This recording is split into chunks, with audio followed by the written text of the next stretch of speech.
Spinoza and the radical freethinkers of the Dutch Enlightenment. In the Netherlands of the 17th century, a group of radical freethinkers emerged. The greatest among them was Spinoza, who grew up within the Jewish community of Amsterdam. But at the age of 15, he came to doubt his religious teachers. Looking for knowledge outside of the synagogue, he came in contact with the great works of philosophy of his day. And soon he came to reject afterlife, the immortality of the soul, biblical miracles, and the idea of a personal God who is concerned for his creation. As a result, the leaders of the synagogue saw no other option but to impose the harshest excommunication upon him that they had ever issued. And the reviewer of his books claimed that it was, quote, forged in hell by the apostate Jew working together with the devil. Yet Spinoza did not back down. Over time, he formulated the then heretical opinion that God was equal to nature itself. And Albert Einstein would later subscribe to this position, writing, "I believe in Spinoza's God, who reveals himself in the lawful harmony of the world, not in a God who concerns himself with the fate and the doings of mankind." So, we have a lot to talk about. Let's go. Hey, good to see you. This is Stephan, author of In Search of the Sublime. On this World History channel, we'll trace humanity's relentless pursuit of scientific truth, moral excellence, and enlightenment. We'll meet anyone from Mesopotamian astronomers and Indian yogis to Greek philosophers and Enlightenment scientists. And you'll meet them firsthand using primary sources, giving you valuable insights that transcend the surface-level understanding you get on other channels. Go check it out for yourself. Let's start. In the Netherlands of the 17th century, a group of radical thinkers emerged. And although the orthodox thinkers of his time vehemently disagreed with them, they were nevertheless granted unprecedented freedom to develop and spread their ideas. In fact, a unique consensus had formed among the Dutch public of the 16th century that a heretic, whatever his beliefs, does not deserve the death penalty. How, you might ask, did this come about? In earlier centuries, it was assumed in all of Europe that religious diversity within a country would cause civil unrest, putting the survival of the state in danger.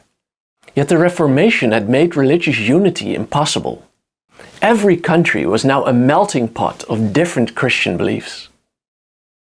Already in the early 16th century, Erasmus gave a theological defense of tolerance.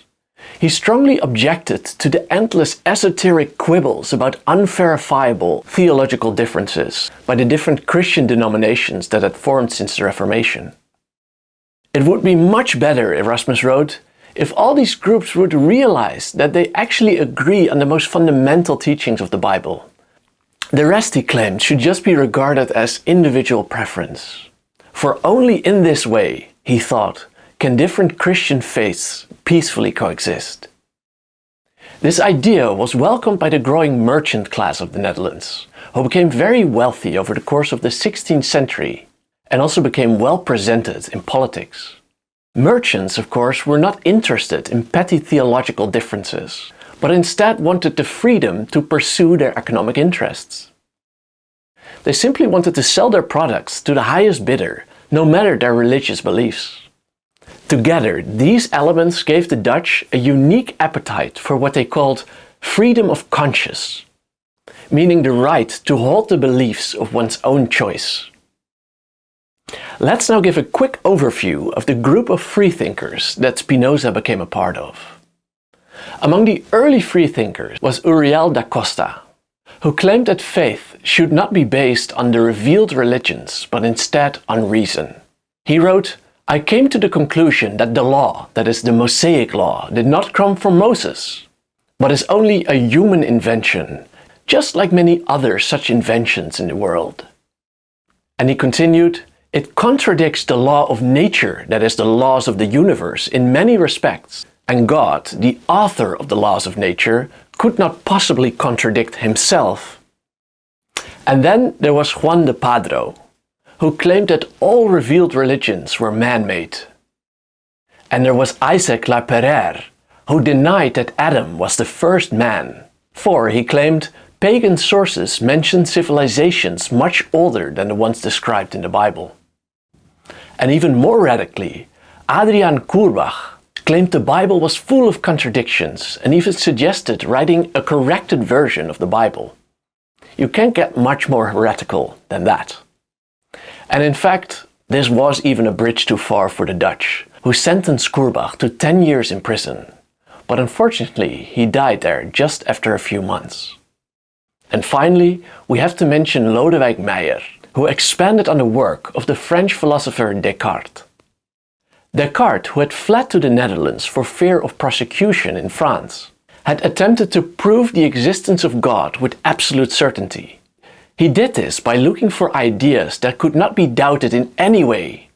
And in this search he ended up with the saying, "I think, therefore I am," which to him was the only certainty we could truly trust. But that is a story for another time. Yet Descartes never dared to apply his method of doubt to the Bible itself. In his main work, the Discourse, he simply states that, quote, he put aside the truth of the faith, avoiding the topic altogether, likely to avoid controversy. But Lodewijk Meyer pushed the method of doubt of Descartes to its logical conclusion, doing away with all supernatural claims in the Bible. He wrote he, quote, rejected in theology whatever can be rejected as doubtful and uncertain. Now we move to Spinoza himself, who became the most famous of the Dutch radical freethinkers. Spinoza lived from 1632 to 1677. He didn't grow too old, and his full name was Baruch de Spinoza, which he Latinized as Benedictus de Spinoza. He was born in Amsterdam on the Houtgracht, meaning the Wood Canal, close to a synagogue which was in the same street, and also close to the house of the painter Rembrandt, who also lived during that time. And here we see a map of the area from 1625. Here we see the Houtgracht, this was the house of Spinoza, and this was a synagogue, and this was Rembrandt's house, which, as you can see, was just around the corner in what is now the Jodebreestraat. That house, by the way, still stands. It's called the Rembrandt house at the moment. And by the way, I know all this because I had the fortune to live right here, in a tiny apartment, but unfortunately just for a year, with, as you can see, a beautiful view on the Amstel River. Spinoza was one of many Jews whose ancestors had fled Portugal in the 16th century in fear of the Inquisition. A large number of these Jews ended up in Northern Europe, including in the Netherlands, in search for a more tolerant society. In the Netherlands, the Jews also couldn't practice their religion in the open, but they could at least do so safely behind closed doors without getting harassed. And as a result, Amsterdam came to be celebrated as the Dutch Jerusalem, and it was also called Eleutheropolis, or the City of Freedom. Spinoza grew up within the Jewish religious community, but came to have doubts about his Jewish religious teachers at the age of 15. According to a contemporary biographer, he only, quote, pretended to be satisfied with their answers, and would henceforth, quote, work on his own and spare no effort to discover the truth himself. A very determined lad. From that age, he deliberately sought the truth outside of the Jewish community. He began by studying Latin, the language of philosophy, which opened him up to the knowledge of the world. And soon he was consuming the great works of philosophy and also the radical ideas of the Dutch freethinkers. In 1656, at the age of just 23, his teachers at the synagogue had enough and excommunicated him.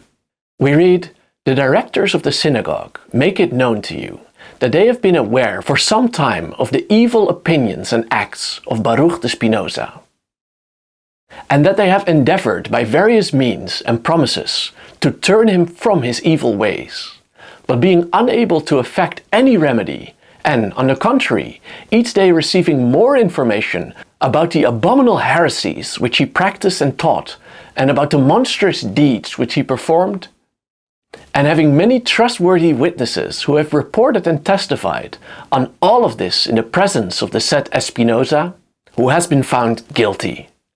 After all of this has been examined in the presence of the rabbis, they have decided, with their consent, that the said Spinoza should be banned and separated from the nation of Israel. As they now put him under harem, a ban, with the following harem: with the judgment of the angels and with that of the saints, we put under harem, ostracize and curse and damn Baruch the Spinoza, with the consent of the blessed God and with the consent of this entire holy congregation. So very strong words. In fact, it was the most extreme ban ever issued by the Jewish community in the 17th century. And he was even forced to break with his family and his friends, which actually happened. We read, "No one should communicate with him, orally or in writing, nor provide him any favor, nor be with him under the same roof, nor be without 4 cubits of him, nor read any paper composed or written by him." And as a result, Spinoza departed from his community, and he then also decided to reject the Jewish faith. What exactly those evil opinions were that Spinoza expressed is not very clear, but only 4 years later, around 1660, he wrote a short treatise on God, man and his well-being, in which he denied the existence of an afterlife, the immortality of the soul, and even a personal God who takes interest in his creation. In Spinoza's view, the God portrayed in the Bible was extremely anthropomorphic. That is, he was given all too human attributes. For instance, he was considered compassionate and wise, he was a judge of the dead, and also an observer of our moral actions. This was all too human for Spinoza.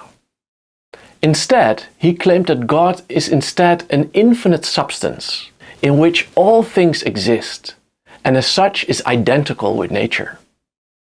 The Stoics in ancient Greece and Rome had also equated God with nature. But in the Christian age, this was an extremely heretical thought. Following his 44-year-older contemporary Thomas Hobbes, from England, Spinoza claimed that nature acted in an impersonal way based on rational laws, which cause everything to happen by mathematical necessity.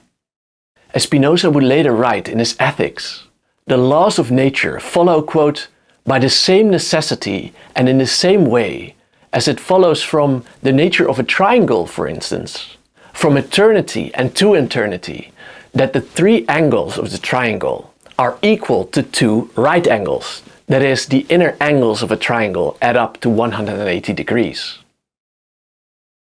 This also meant for Spinoza that the universe has no final cause or goal that it is moving towards, because everything is fully determined by the past, or in his own words, nature has no end set before it. According to both Hobbes and Spinoza, this also left no role for free will. According to Spinoza, free will was based on the misconception that man, quote, disturbs rather than follows the order of nature, that he has absolute power over his actions, and that he is determined only by himself. Instead, he claimed, man is part and subject of nature. He then added that the only way that men can call themselves free is when they manage to minimize the power of the passions over us, that is, the emotions. Like the Stoics, he believed this meant regarding the world, including adversities, with equanimity, with a distant calm. For Spinoza, a deterministic world also left no room for miracles, and this was not yet the case for Thomas Hobbes. Hobbes still believed in some biblical miracles, and even in the resurrection, although he didn't believe in a soul, so after we die, there is no afterlife and our body just returns to the soil. But he believed that God would then resurrect our physical bodies at the time of the second coming. This, however, was all nonsense to Spinoza. For Spinoza, a miracle is a suspension of the laws of nature, meaning that God would contradict his own natural laws that he created perfectly himself. We read, if something were to come about in nature which did not follow on the basis of its laws, it would necessarily conflict with the order that God has set in nature for eternity, through the universal laws of nature. Therefore, he concluded, whether it is considered to be contrary to nature or above nature is a mere absurdity. Albert Einstein would later subscribe to Spinoza's rational God. He said, "I believe in Spinoza's God, who reveals himself in the lawful harmony of the world, not in a God who concerns himself with the fate and the doings of mankind." Understandably, Spinoza was often accused by his contemporaries of atheism, which at the time was still considered an offense. Spinoza vehemently denied this claim, stating that he deeply revered his version of God. He wrote, "Has someone who maintains that God must be recognized as the highest good, which Spinoza did, and that he should be freely loved as such, cast off all religion?" And he also associated atheism with immoderate behavior, which he distanced himself from. He writes, "Atheists seek honor and riches immoderately, but I have always scorned those things." In fact, he wrote an entire book called The Ethics. Spinoza also denied that his worldview absolved people from responsibility, which was another criticism. Because even in his system, he said, a good life necessarily results from virtuous behavior, making moral behavior just as desirable. Spinoza's conception of God was further worked out in his masterpiece called The Ethics. An early version already circulated around 1663, but it was formally published only in 1677, just after his death. In the first part of the book, he sets out to prove the existence of God in a Euclidean manner. Let me explain what this means. Euclid was a Greek mathematician who wrote a work called The Elements, in which he set out to prove all known mathematical theorems, using just 5 self-evident assumptions or axioms. He showed that all theories followed logically just from these 5 axioms. Similarly, Spinoza also built up his work about God and human nature from axioms, as though it was a mathematical treatise. He wrote, "I shall consider human actions and appetites, just as if it were a question of lines, planes and bodies. That is, mathematics." And as a subtitle of the Ethics, he chose, "Demonstrated according to the geometric method." And here you can see the first part of the Ethics, called On God, and you see that we immediately start with some definitions. It's a very methodical, formal work. And here on the second page we see the axioms, axiomata it says. And here are some propositions and some demonstrations. It is a beautiful work, although very difficult to read through.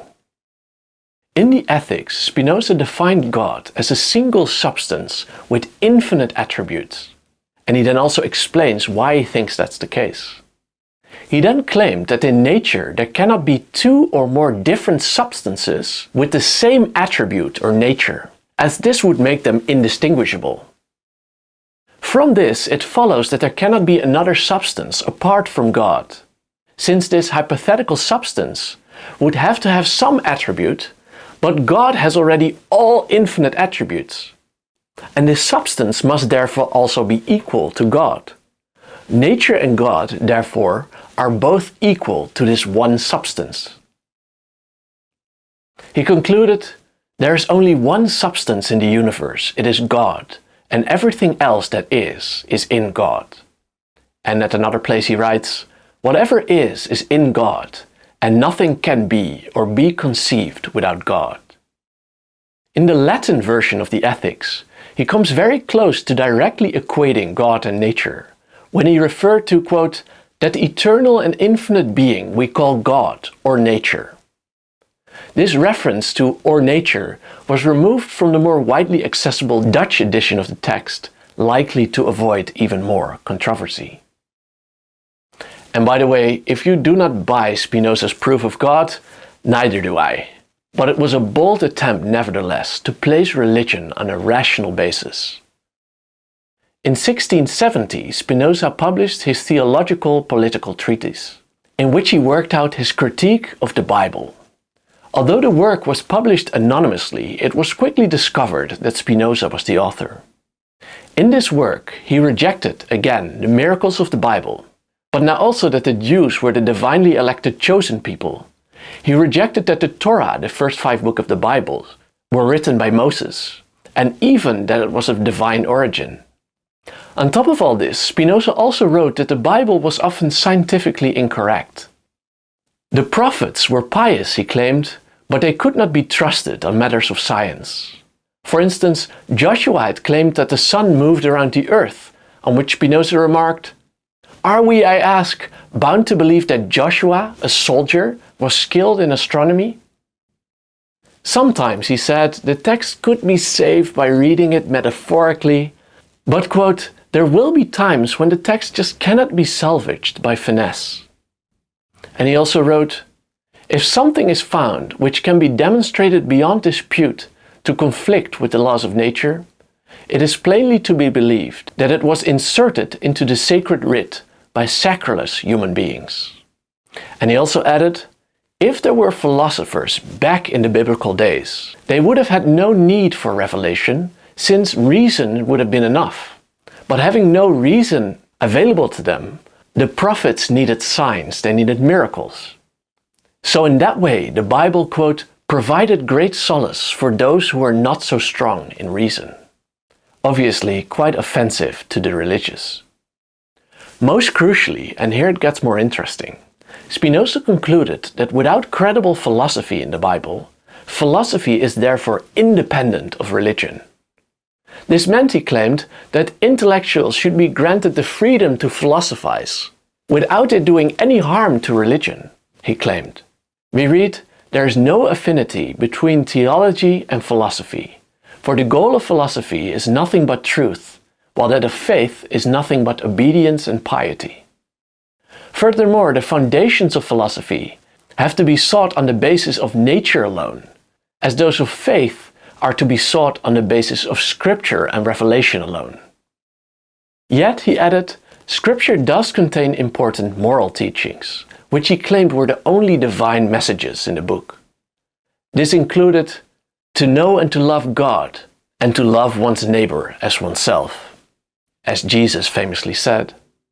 And Spinoza then added, we are not bound to believe the prophets in anything else. Understandably, this was even a bit much for the Dutch. After the publication, Spinoza was constantly accused of atheism, was deemed an enemy of religion, and by some even the Antichrist himself. One commenter described this book as being, quote, forged in hell by the apostate Jew working together with the devil. Even Hobbes, we read, was shocked by the work. His biographer claimed it, quote, cut through him a bar's length, for even he dared not write so boldly.